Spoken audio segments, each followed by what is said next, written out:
جب پوچھا گیا حضور یہ قربانیاں کیا ہیں، فرمایا تمہارے باپ ابراہیم کی سنت ہے، اور فرمایا کہ ان کو خوش دلی سے اللہ کی راہ میں قربان کرو، قیامت کے دن یہ اپنے بالوں کے ساتھ، اپنے سینگوں کے ساتھ اور اپنے کھروں کے ساتھ آئیں گے۔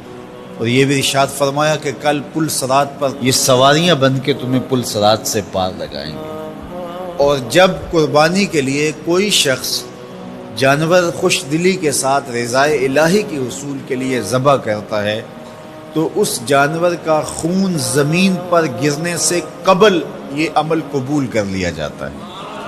اور یہ بات بھی ذہن میں رکھیے گا کہ ایام نہر یہ 3 دن جو خون بہانے کے ہیں، 10، 11 اور 12 تاریخ، ان ایام میں آپ جو بھی عمل کریں، نماز پڑھیں اور دیگر صالح اعمال کریں، بہت قابل قبول ہیں اور اللہ ان کو قدر کی نگاہ سے دیکھتا ہے۔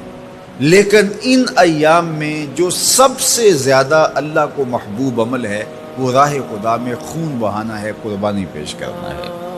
تو قربانی کا کوئی اور متبادل نہیں ہو سکتا۔ کچھ لوگ یہ فلسفہ ان دنوں کے اندر بیان کرتے ہیں کہ 20-50 ہزار کی قربانی کرنے کی بجائے اتنے اگر کسی غریب کو دے دیے جائیں تو اس کے 2-3 مہینے خیریت سے گزر جاتے ہیں اور وہ گھر کے اندر جو ہے وہ ضرورت کی چیزیں ڈال لے، تو گوشت تو 2-4 دن کے اندر کھایا پیا جاتا ہے، ختم ہو جاتا ہے۔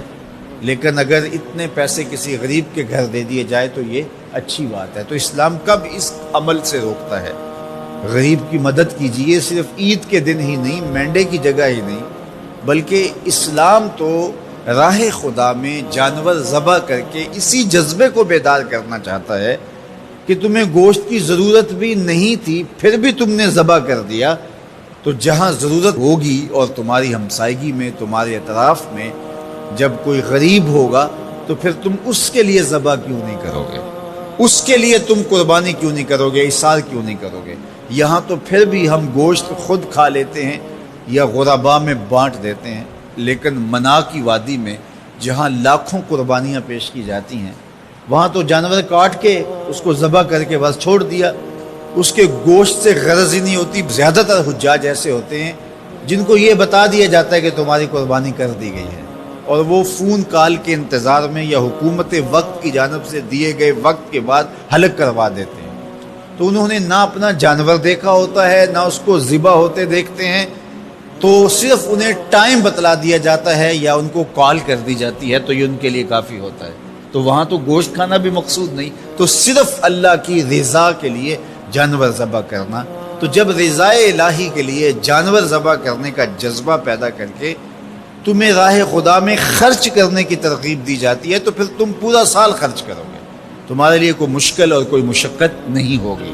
لیکن اگر تم جو ہے وہ اس جذبہ خیر سے نور حاصل نہیں کرو گے تو پھر تمہیں یہ دولت نصیب نہیں ہوگی۔ تو سب سے افضل عمل ان 3 ایام کے اندر جو بتایا گیا وہ یہی ہے کہ راہ خدا کے اندر خون بہانا ہے۔ اللہ کے محبوب علیہ الصلوۃ والسلام کی خدمت میں جو ہے وہ مینڈے لائے گئے جو چتکبرے تھے، اور حضور علیہ الصلوۃ والسلام نے اپنے مبارک ہاتھ سے ان کو ذبح کیا۔ تو عید قرباں یہ ایثار کی عید ہے، یہ قربانی کی عید ہے، اور اسلام ہمیں قربانی سکھاتا ہے۔ اسلام لمحہ لمحہ قربانی ہے، ایک ایک ساعت اسلام قربانی کا نام ہے، اور ہمیں درس زندگی یہی دیا جاتا ہے کہ ہم قربانی سے اپنی زندگی کو